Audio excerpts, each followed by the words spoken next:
You gave me last week a beautiful gift. So first of all, you gave React developers the gift of graphic motions with Remotion. And you knew that I was obsessed with the MKBHD intro. And you sent me last week the background with the dots, animation, random animation. Yeah, so I was for a long time I wanted to start playing around with noise, inspired by this beautiful and inspiring blog post that I saw, and essentially the gist is that, I mean, if you have like a lot of elements in your code and you want to create some patterns that don't like need to follow a certain form but still need to follow some rules, and I would always go to use math.random, and then I would like, okay, I draw 100 random dots on the screen and try to animate them and try to create a cool effect, I guess. But it never looked so good until this post enlightened me about the noise function. Um, One noise function that is pretty popular, for example, is the simplex noise function. And it's essentially a mix between math.random and math.sinus. Yeah, exactly. So you can generate a random uh, sinusoid and you can pick. So this is a great article, a great introduction. So like you said, if we use random, it actually doesn't look organic. But if you use the noise function, then you have organic randomness. When we build animations with React Native, it's always we never use noise, right? And then there is this whole category of animations, which is, I guess you can call it generative animations or creative, these canvas and that we see sometimes on Twitter and so on.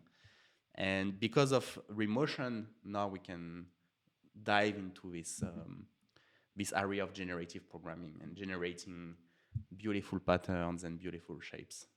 Yes, absolutely. I think in like a React Native context, you rarely render so many elements. Just maybe it's also a performance thing, and also maybe it doesn't have like its place in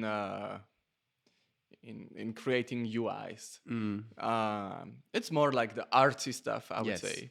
And yeah, you sometimes see this like creative coders. There are quite a lot of them. They use like Pexel, JS, Framer Motion, P5. These libraries. Some have started using Remotion. And that's also where I saw about the noise function. And yeah, this library that we can see in the blog post, it's a really nice library, has TypeScript definitions built in, and it's basically a pure JavaScript function, or like doesn't have any side effects. Really modern API, a delight to use with. And in the blog posts every time, so he gives examples with different dimensions, and every time he's using special dimension. But basically, the way I guess we can think about it is just the dimensions are just things that we want to correlate together. It doesn't necessarily needs to be spatial dimensions. It's like you want to have like some organic randomness, and depending on a couple of parameters, and these are what you use as dimensions. So it's interesting because since I read the article, I see so many examples where this organic randomness can be used, and I'm like, oh, that's actually like everywhere. It's pretty crazy. I don't know if you had the same case where then after you see some example and stuff like that, and you're like, oh wow, here, like you can do it with a noise function. Absolutely. I think I see so many noise-based visualizations in random places on the internet, on TV. Um, and now that I know, okay, this is the noise function, I'm finally tapping into it as well. So when you sent me the example, I decided to rebuild it, and I thought it could be a fun exercise to try to rebuild the background dot animation together, so that yeah, we can just like have fun with this and see where we go. Yes, indeed. This is also where I started. Nothing too complicated. Just render a grid of dots. That's probably the simplest example you can have, and then try to Right. create some ripple effect. And so we have these dots done in SVG, and we know that we want to move a little bit these dots, a little bit on the X and Y axis, and they all need to be, the movement need to be correlated. So it's a random movement, but then it needs to be correlated with all the other dots. So it feels like some wave forms, kind of, right? And so we know we need to create some kind of displacement. So dx and dy. And so this is where the noise function comes in. So we can do dx would be, so we want dx and dy to be different. So we need two instances of the simplex noise, right? If not, we would get the same value, I assume. Yes, indeed. So unlike like math.random, you can still see that like the different points, they are like connected in some kind of way, and it doesn't work like using a state, but using a seed. So you can define a seed, call it whatever you want, and through that create like random values, but that still follow like a organic thing. So this is why we need to, for all the points, generate a new simplex noise instance with a seed. And you can even pass your own random function, which actually you have in Remotion. And so it's also compatible with that. But I guess with the seed, it's good enough to do the. But I thought it was funny that. I mean, clearly they thought about these use cases, right? Because you can pass your own random function, you can use seeds, so it's. Wow, that's like, yeah, Remotion has its own random function because otherwise, because we render it on multi-threads, or like we render it multiple tabs simultaneously, the random values will always be different on each frame and then will look messed up. Yeah. So by passing a seed, you can make the randomness deterministic. That if you pass in the same seed, it's always the same random values, which then makes it no more random values because it's always the same. But I hope everybody knows what I mean. So yeah, let's do it. So the things we want to correlate together are so x, y, and time, which is here the frame. So we do dx and dy. So let's see how it, oh, and here I can use the y noise. So let's see, so nothing is moving. Yes, so I think the output, so let's talk about the function that we call is between -1 and 1. Yes, so the noise function returns values between -1 and 1. So if we want to actually see some movement, we have to multiply it with Some value. With some value. And this is what they call in the blog post the amplitude. All right. Okay, so that's moving. So the first thing which you fixed immediately in the example is that so this is noise. That's why I guess it's called noise. Now it's pretty clear. Is that, so this is too fast. So what we can do is we can slow down times. And so we're gonna multiply the time by frequency. So that's interesting because this is really, for me, what was the heart of the matter is that, so you see this is a basic function and then you tweak the parameters. You want the dimensions, and you see here it's not only special dimensions, we use the dimension of time. We want to make them closer together. Here in this particular example, after I can show you an example where we actually want to make them, depending on what you want to do, you want to make them further apart. So then it's all about, so you have amplitude, frequency, it's explained in the article. So you have your randomness, and then you just tweak to whatever you want, basically. It's kind of cool. Yes, exactly. It takes some time to get used to. I spent like an hour trying to understand why is it looking not how I want it to be. And the reason why it's so crazy here is because the third parameter, it expects kind of like a number between 0 and 1. But frame is an integer, so it goes 1, 2, 3. That's really slow. So that's why we need to make the number that we pass in much smaller. The Z number is expected to be between 0 and 1. For reasonable, for like animations at a reasonable speed. Like in the blog post, you see that they animated between 0 and 1. You can totally put in a number much higher. Oh, okay, but then let's do it. So let's say a cycle of an animation would be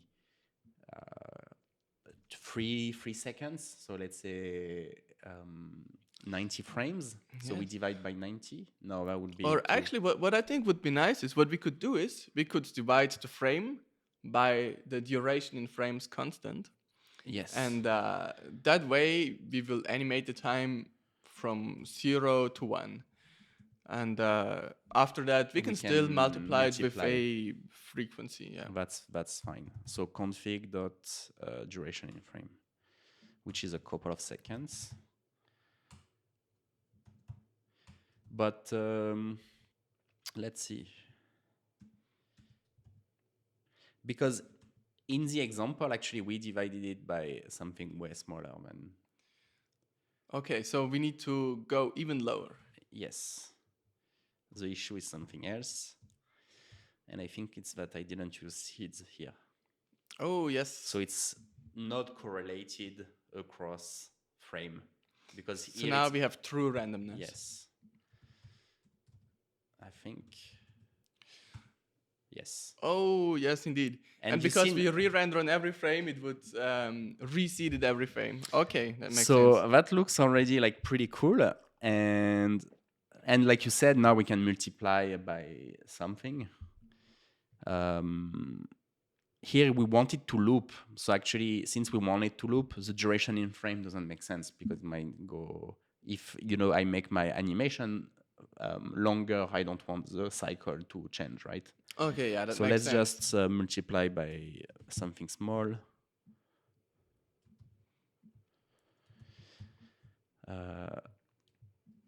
Something like this, maybe. Okay, let's see. We will. And now, so the movement is way too big. And what you did is that here you decided to make X and Y closer and actually to have a value between 0 to 1. Yes, I wonder if as a first step, should we decrease the size constant to... Yeah. So that it's like more like a grid again? To like. So maybe like 10? I don't know. Yeah. It's too small? It might be a bit too small. Now it's kind of boring. But you can tell already, like, let's say even if I put 50,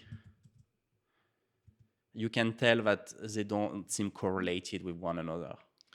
Yeah, that's true. It's and it's not because the effect we want. It's because X and Y values are so far apart. So actually, all these dots, they are correlated between each other, but you don't see it because of all the empty space. And the way you fix this, because you want to hide the empty space, is by divided by the empty space.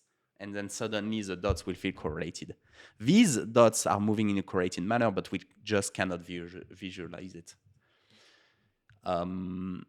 So here we can simply...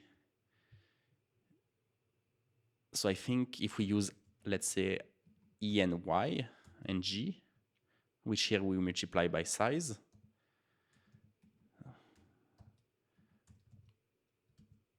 it's still gonna be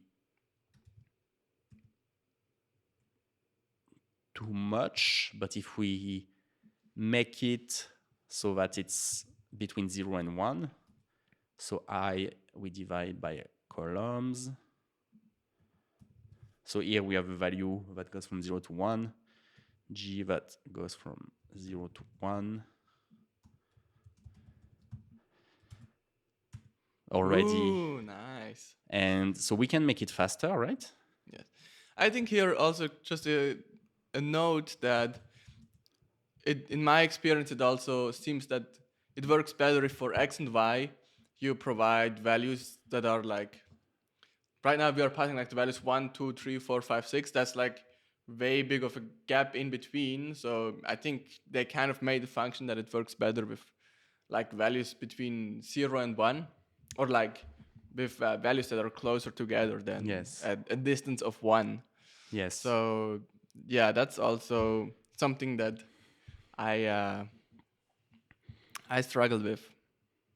So that this looks cool already, and we can do the same on opacity, right? So we can have like some opacity here, and so we need to create some opacity noise. Yes, don't forget to turn it into a string with backticks. Thanks.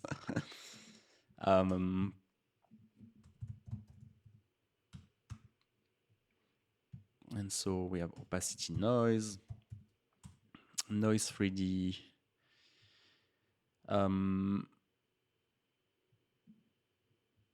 So should I use the same? Let's see. And I guess it's always, we use this, like whatever, we can tweak it, right? Yeah, let's have a look how it looks maybe like. Put, and here, so it goes from -1 to 1. So I need to do +1, and then it goes from 0 to 2, divided by 2, and then goes from 0 to 1. Let's have a look. Yeah, so that looks actually interesting. Is it what you wanted? But I feel like it's only, you see, it only goes to 0 or 1 almost. So in the MKBHD, that's you see these patterns, but not so strong actually in the MKBHD intro. Yeah, I think there must be a bug in the. But here, if I make it further apart, then I'm gonna have, these are gonna become smaller, these big holes, if the numbers get further apart, I think, right? Yeah. Oh. And wow. so that I like how we can play with these nicely. What I don't like is that you see it's almost always 0 to 1. There is almost no values which are, you see, like 0, 5 kind of, or is it because I think so multiply before addition. So try to put the 1 plus opacity noise in parentheses, and yes, so I think you're multiplying Yes, it by yes, yes. 120. Yes. You need to do that only at the end. like this, right? Yeah.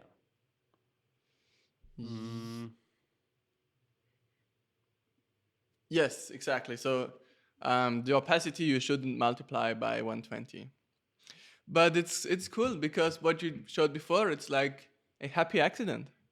It looked really cool. Yeah, I think you can really use it. So we can use it also to animate the colors, and then depending on how things, like if, let's say, you want the group of colors to be like we did with opacity, small, big, and you can just tweak the parameters to have whatever you want. It's kind of cool. Yes, indeed. So in Remotion, you could also this conversion from -1 to from the range -1 to 1 to 0 to 1. You can also do it with interpolate. That's very useful. And I think if you want to bring some color in it, you could use the interpolate color function to like make a rainbow effect, which like a lot of cool possibilities that we have not yet explored. So this one is the MKBHD intro. So you see with the opacity, we have also the colors, blue here. It's not so visible because it's light colors on light. In the MKBHD intro, it's red, so it's a bit more visible. The And details. then and you have the nice blur also on. So this is an alpha mask. It's interesting because Christopher Shadow tweeted at me yesterday and he says, "Bro, the React logo is not in the right direction." I was like, "Damn it!" Damn. Looks like it needs to be a bit thicker. Yes, oh, so bad. What a But I I've made a guess huge it's not. mistake, It's an I guess innocent mistake. that's not the main thing you wanted to show off. No, no. But you see, as the opacity, I used values which are, oops. Yeah, you have control over the. So the opacity, so here I use values which go from 0 to 1, but for the opacity groups, I I wanted them to be smaller, so I used E and G values which go from 0 to whatever is the number of columns and rows. For colors, I did wanted the values, the groups of colors to be quite close with one another. So here I use the values that goes from 0 to 1. So yeah, it was pretty fun. And something that actually people really clicked on is that if I go here, you can. Is that something I can set up in the export? That um, it's funny that I mean you cannot right now set like I think it's called user prefers color scheme. So, but if you want to export in light mode and dark mode, what I would make is I would make two different compositions with the same component, but with default different properties, props. yes. So yeah, so it does not rely on a media query. So I don't see the. It's like really, really cool that this is like an unintentional feature, right? What we love about Remotion is that it's themable easily, and way I think it's way more themable than After Effects. So you can really like have templates of animations. And we were joking about and you can have like these different color schemes and so on. And we were joking about if you have a web page and the web page is in dark mode, you can serve a different video, like a light mode video and a dark mode video. So that was kind of a joke, but actually it's not even a joke anymore because also you've built a real-time player, and we can add the error also as a part of the composition. So I could have like the real-time Remotion player on a web page, which is my video, like me talking, and then have the animations playing in real time, and then the animation being rendered depending on the color preferences of the web page, which is like so mind-blowing kind of. This is where I see like a big opportunity for like, especially if you have something really complex, you want to support in light mode, dark mode, and you want it to be adaptable. Or what if you have like 1,000 educational videos as a company on a website, and then you suddenly decide to change your company logo? It would be potentially a big task to replace all the logos. And I'm not saying with Remotion it's like super easy to just replace it in 1,000 places, but with JavaScript we kind of start going into this direction and start getting this opportunity. It's pretty crazy. And you could do responsive videos.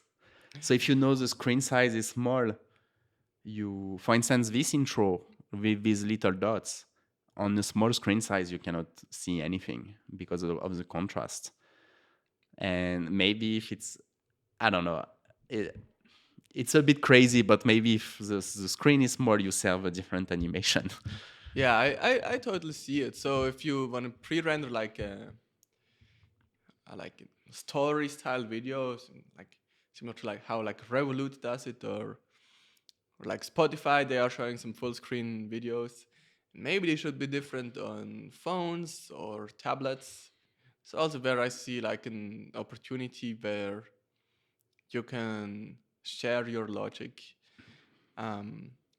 Like make you have to do a lot of renders, but if you have like light mode, dark mode, 10 different languages, portrait, landscape, Internationalization, yes. this is where you should totally consider Remotion. Wow. And so how are things going with Remotion? Yeah, that's really good. I can actually give an update. Now we have 2 customers.